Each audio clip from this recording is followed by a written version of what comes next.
गैरप्रकार होऊ नये याबद्दलची काळजी आम्ही घेतोय. दादा, कृषी मंत्र्यांबाबत तुमची भूमिका काय दादा? कारण की कृषी मंत्र्यांचा रमी खेळतानाचा व्हिडिओ जो आहे तो सोशल मीडियावरती व्हायरल झालाय. विरोधक म्हणतात की कृषी मंत्र्यांनी अखेर राजीनामाच द्यावा म्हणून. त्या संदर्भात मला जी माहिती मिळाली ते सभागृहाच्या आतमध्ये घडलेलं आहे. तुम्हालाही माहिती आहे पत्रकार मित्रांनो, विधिमंडळाचा जो एरिया आहे तो राम शिंदेसाहेब आणि राहुल नार्वेकरजी या दोघांच्या अखत्यारीमध्ये येत असतो. त्यांनी पण त्याच्याबद्दलची चौकशी लावलेली आहे अशी माझी माहिती आहे की नक्की तिथं काय झालंय. कारण त्यांची एक माहिती मी घेतली तर त्यात असं मला अजून ते समक्ष मला भेटलेले नाहीत. काल मी दुपारी इथं पोहोचलो. दुपारनंतर बाकीचे माझे मिटिंग मी देवगिरीला घेत होतो आणि आज मात्र मी सकाळपासून इथं आहे. आज खरं तर दिल्लीमध्ये पण एक महत्वाचा कार्यक्रम होता. दोन्ही मुख्यमंत्र्यांना बोलवलं होतं, परंतु मुख्यमंत्री काल पंढरपूरचा कार्यक्रम करून डायरेक्ट दिल्लीला रवाना झाले आणि मी मुख्यमंत्र्यांशी रात्री बोललो की बाबा मी आज मिटिंग पण बऱ्याच लावलेल्या आहेत. तोही कार्यक्रम महत्वाचा आहे, ह्या मिटिंग पण महत्वाच्या आहेत आणि दोन नेते तिथं असल्यामुळं मी त्या कार्यक्रमाला न जाता मी इथं थांबून मिटिंग घेत होतोय. त्यांनी ते काहीतरी उत्तर दिलं, म्हणजे त्यांनी प्रेस घेतली त्याच्यात की बाबा मी ते खेळतच नव्हतो वगैरे असं. तर त्याच्याबद्दल माझी त्यांची भेट झाली नाही. आज मी इथं होतो. आता बहुतेक त्यांची माझी सोमवारी भेट होईल. अशा प्रकारे मागे देवेंद्र फडणवीसांच्या नेतृत्वाखालचं सरकार आल्यानंतर आम्ही सगळ्याच मंत्र्यांना सांगितलं, आम्हाला इतर पण वरिष्ठांच्या बाबतीत आम्ही सगळ्यांनी चर्चा केली आणि प्रत्येकाने आपल्यावर राज्याची जबाबदारी आपण भान ठेवून बोललं पाहिजे, वागलं पाहिजे, निर्णय घेतले पाहिजे. अशा पद्धतीनं सगळ्यांना सक्त सूचना देवेंद्रजींनी दिल्या, एकनाथरावजींनी दिल्या. मी पण माझ्या लोकांना सांगितलं. मागे एकदा त्यांच्याकडनं असंच काही गोष्ट घडून गेली तेव्हाही मी त्याची दखल घेतली होती आणि त्यांना सांगितलेलं होतं की हे असं होता कामा नये. परत दुसऱ्यांदा घडलं. दुसऱ्यांदा पण मी त्यांना जाणीव करून दिली, इजा झाले, बिजा झाले, तिजाची वेळ आणू नका. परंतु आता ह्या बाबतीमध्ये ते म्हणतायत मी ते करतच नव्हतो. नक्की काय आहे हे निष्पन्न होईलच. परंतु मी सोमवारी मी आहे का नाही, सोमवारी मी असेल तर सोमवारी नाही तर मंगळवारी त्यांना बोलून त्यांच्याशी समोरासमोर चर्चा करणार आहे आणि त्याच्यानंतर मी काय तो निर्णय घेणार. त्याबद्दल तो निर्णय आमच्या अखत्यारीतला असेल. मुख्यमंत्री आम्ही ठरवून तो निर्णय घेऊ. कृषीमंत्री खोटं बोलतात असं रोहित पवार. एक मिनिट, बाकी कोण काय बोलतंय त्याला माझ्याला काही घेणं देणं नाहीये. शेवटी ह्या बाबतीमध्ये आम्ही महायुतीच्या सरकारमध्ये काम करत असताना आमच्या कुठल्याही व्यक्तीकडनं, कुठल्याही मंत्र्यांच्याकडनं, राज्यमंत्र्यांच्याकडनं, नेत्यांच्याकडनं महायुतीला कुठंतरी कमीपणा येईल अशा प्रकारचं वक्तव्य कुणाकडनंच होता कामा नये.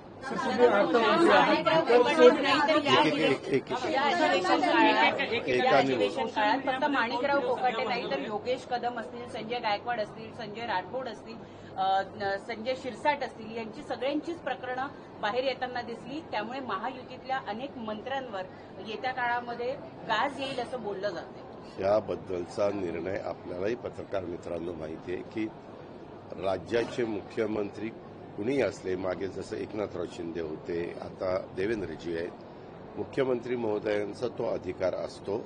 आता हे मुख्यमंत्री असतील किंवा मागचे एकनाथरावजी असतील ते तिघांशी चर्चा करायचे, त्याबद्दलचा निर्णय घ्यायचे. त्याबद्दल शेवटी हे 3 पक्षाचं सरकार आहे. इतर पण मित्रपक्ष आरपीआय आणि इतर पण आहेत, त्याच्यात नाही असं नाही. पण याबद्दल सहसा काही घडलं तर एनसीपीच्या मंत्र्यांच्या बद्दल घेतलं तर त्याची जबाबदारी राष्ट्रवादी काँग्रेस पक्षावर जास्त असते. अर्थात राज्याचे प्रमुख म्हणून देवेंद्रजी त्याबद्दलचा निर्णय घेऊ शकतात. तसंच एकनाथरावजींच्या पक्षाच्या बाबतीतचा आहे आणि देवेंद्रजींच्या पक्षाच्या.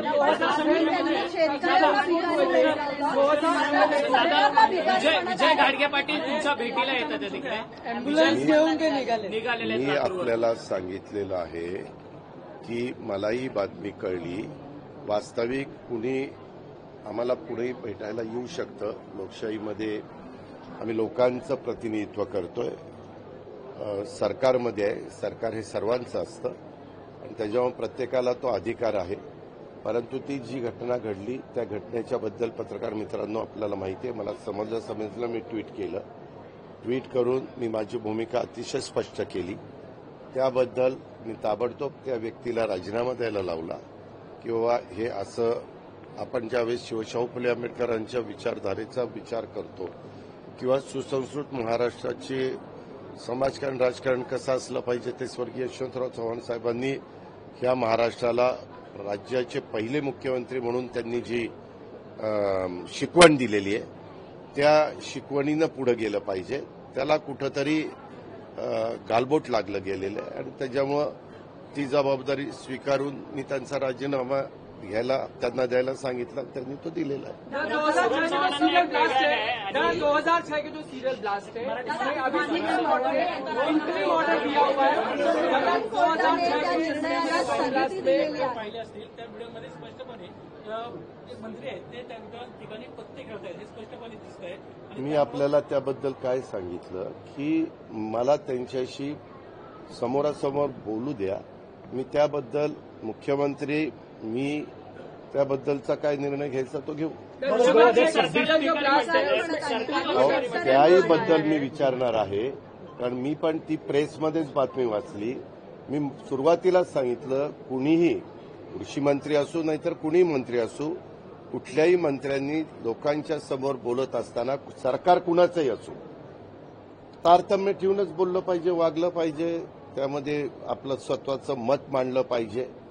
हे सगळ्यांनी ह्याच्याबद्दलचा कुठंतरी आपण काही बंधनं स्वतःला पाळून घेणार आहोत का नाही त्याचं भान प्रत्येकाने ठेवलं पाहिजे.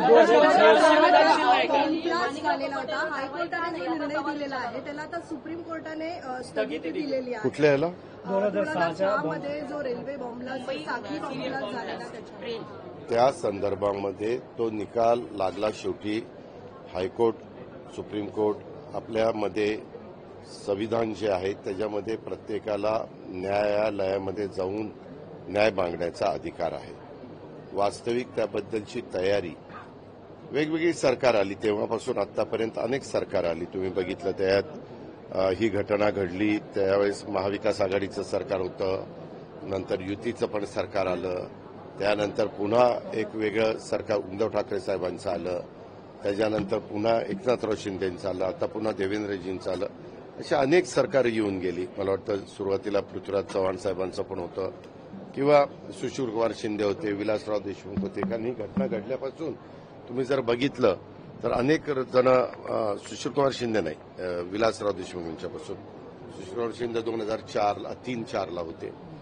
सगळ्यांनी आपापल्या परीनं त्याच्यामध्ये ती केस कशी चांगली राहील आणि व्यवस्थितपणे सगळे पुरावे कसे सादर करता येईल याबद्दल पोलीस यंत्रणा पण काम करत होती. चांगले आपण वकील पण दिलेले होते. परंतु शेवटी न्यायव्यवस्थेचा तो निर्णय असतो. परंतु तो निर्णय ऐकल्यानंतर राज्याच्या प्रमुखांनी पण सांगितलं की आम्ही सुप्रीम कोर्टामध्ये जाणार आणि सुप्रीम कोर्टाला पुढे जाऊन पुन्हा तिथं ही केस मांडणार, चांगले वकील देणार आणि जे दोषी असतील त्यांना शासन कसं होईल हा प्रयत्न करणार.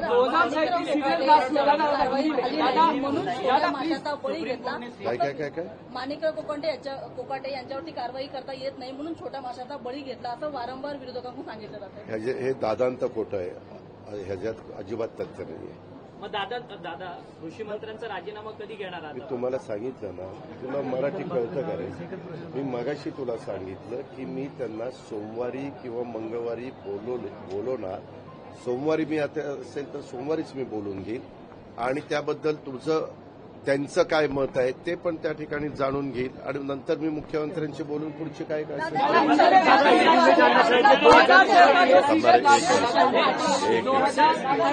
मिनिट.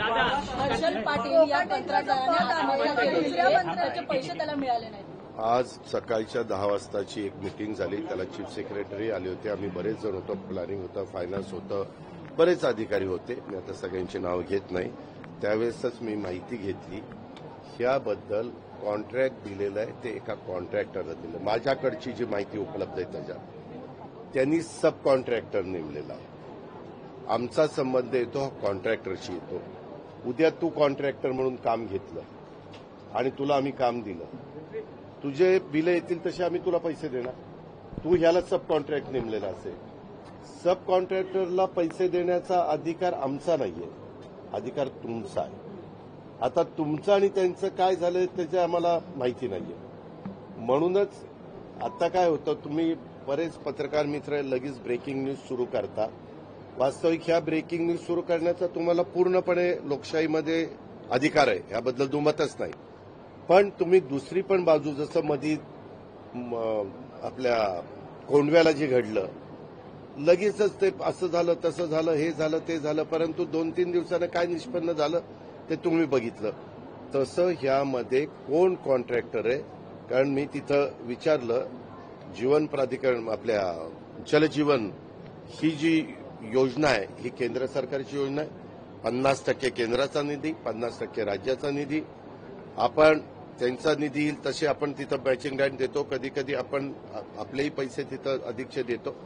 त्यामुळं हे काही आम्ही त्यांना कॉन्ट्रॅक्ट दिलेलं नव्हतं. तरी पण एखाद्या व्यक्तीचा जीव जाणं किंवा त्यांनी स्वतः खुदकुशी करणं, आत्महत्या करणं, त्याच्यामागची नक्की काय कारणं आहेत याबद्दलचा तपास पोलीस यंत्रणा करते. त्याच्यामध्ये काही मोबाईल पण चेक केले जातात किंवा मोबाईलमध्ये वेगळं काही आहे का, काही त्यानं लिहून ठेवलेले आहे का, त्यांनी ते गोष्ट करायच्या आधी कुणाकुणाला फोन केलेले आहेत, काय त्यांचं संभाषण झालेलं आहे, अशा प्रकारचा सगळी माहिती पोलीस यंत्रणा त्या ठिकाणी मिळवती. पण मी आपल्या मार्फत राज्याच्या जनतेला सांगू इच्छितो, झालेली घटना अतिशय दुर्दैवी आहे, पण त्याला आम्ही काम दिलेलं नव्हतं. काम दुसरा कॉन्ट्रॅक्टर करत होता, त्याच्या हाताखाली हा कॉन्ट्रॅक्टर काम करत होता, अशी आज सकाळच्या 10च्या मीटिंगमध्ये माझी माहिती. कुठल्या मला सांग ना, कुठला कॉन्ट्रॅक्टर आहे, मला नाव दे. एक मिनिट, कुठल्या कॉन्ट्रॅक्टरचं बिल दिलं गेलं नाही त्याची नाव द्या, मला नाव द्या ना बाबा. असं एक त्यांना त्याच्यामध्ये मला, मी फक्त तुम्हाला एवढीच विनंती करतोय, मला यादी द्या. यादी द्या की कुणाची बिल काय. असं नुसतं बोलणं खूप सोपं असतं, बिलं मिळत नाही. बिलं देण्याच्या करता काही नियम असतात. काम झालंय का, दर्जाचं झालंय का, त्याच्यामध्ये कुठली अडचण नाही ना, वगैरे ह्या सगळ्या गोष्टी तपासून त्याच्यामध्ये बिलं केली जातात. आम्ही बिलं थकू देणार नाही.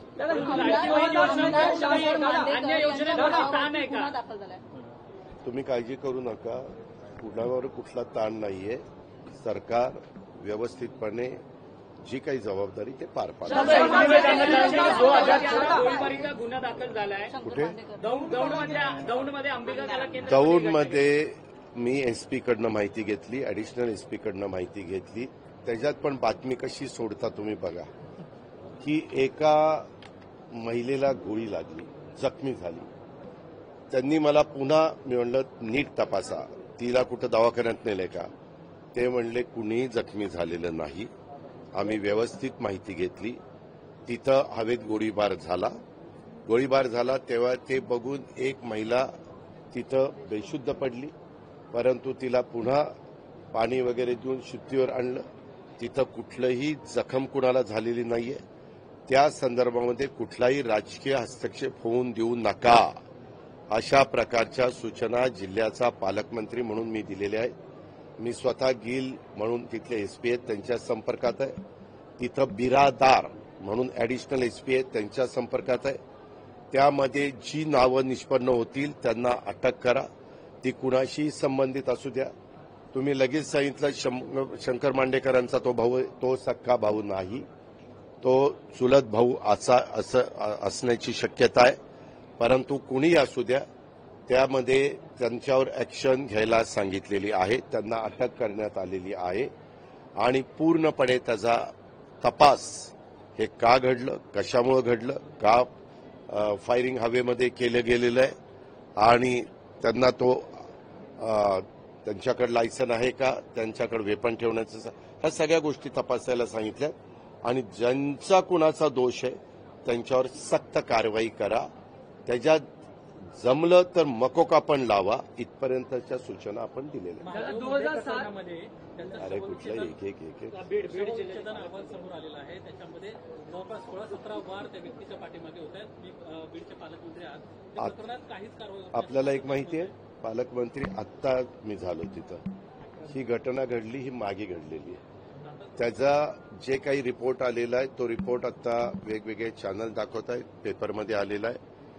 ते सगळं वाचल्यानंतर अक्षरशः म्हणजे माणुसकीला काळीमा फासणाऱ्या घटना आणि अतिशय असंवेदनशीलपणा कसा असू शकतो किंवा माणसं कुठल्या थराला जाऊ शकतात ते सगळं त्याच्यामध्ये पाहायला मिळतंय.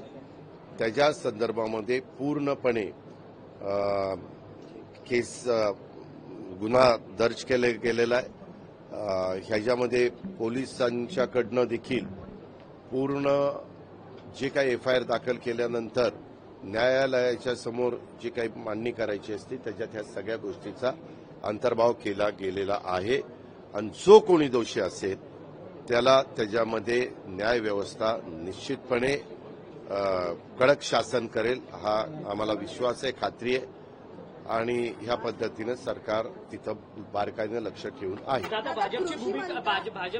भाजपचा चेहरा मलिन होतोय का असा प्रश्न आहे, कारण की महायुतीमधले अनेक नेते जे एकेका प्रकरणात गुंतले जातात, सध्या वादात आहेत, त्यामुळे भाजप अशी बातमी आपणच लावलेली आहे आणि आपणच त्या बातमीचा पुन्हा प्रश्न विचारता आहे.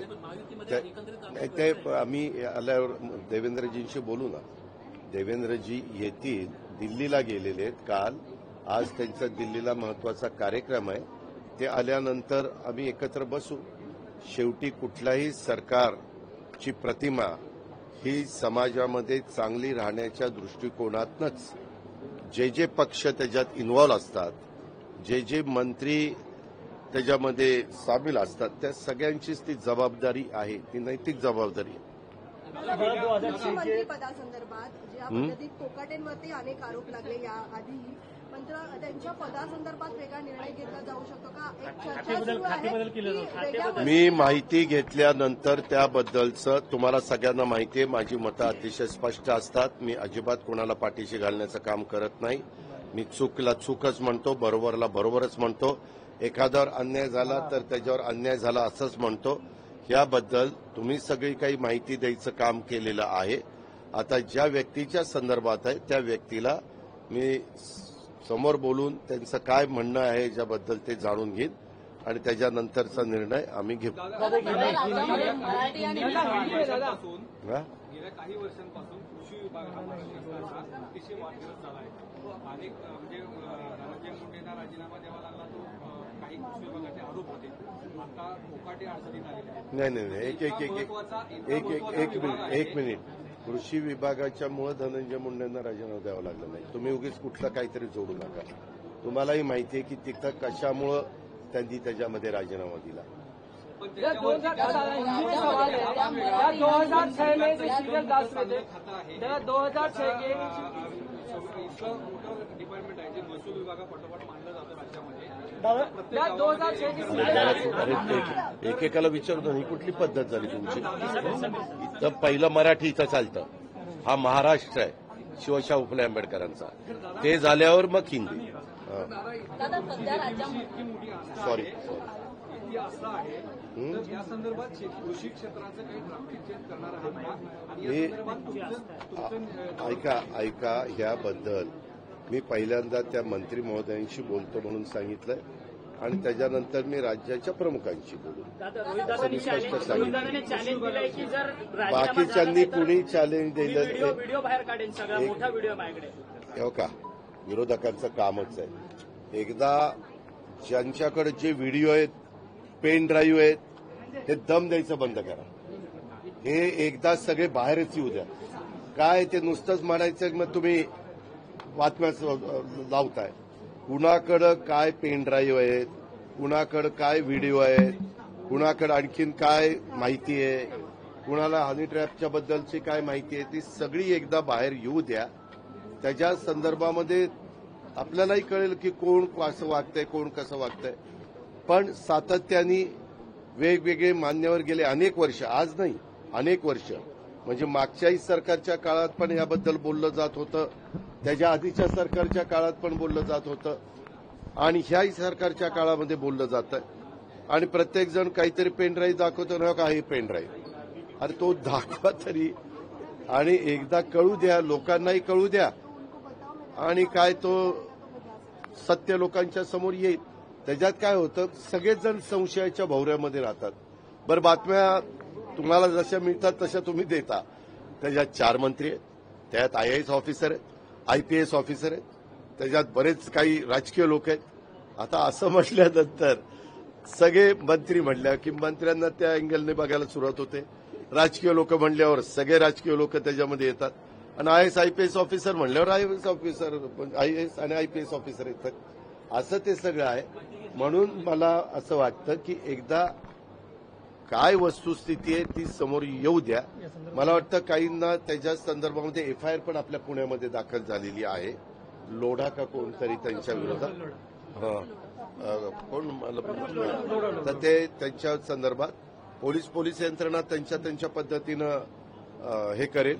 पुन्हा तुम्ही अशाही बातम्या सोडतायत, हे सरकार इतकं जोरात कामाला लागले की ते सगळं कसं आपल्या हातात येईल आणि कसं ते पेनड्राईव्ह आणि काय ते ज्या काही CD वगैरे असतील काय त्याबद्दलचा प्रयत्न करता, असं तुम्हीच बातम्या सोडता. पण म्हणून मी म्हणलं की प्रत्येक जण असं संशयाच्या भोवऱ्यात उभं करण्याचं काम करतायत. खरोखरीच कुणाकडे काही पुरावे असतील तर जरूर त्यांनी द्यावेत आणि त्याची चौकशी रीतसर केली जाईल. त्याच्यामध्ये कुणालाही पाठीशी घालण्याचं काम केलं जाईल. तुम्ही आता मराठी भाषेबद्दल जे काही तुम्ही वक्तव्य केलं ते सगळ्यांनी ऐकलं, मात्र सध्या राज्यामध्ये मराठी आणि हिंदीवरून वाद होताना पाहायला मिळतात, मारहाण होताना पाहायला मिळते. एक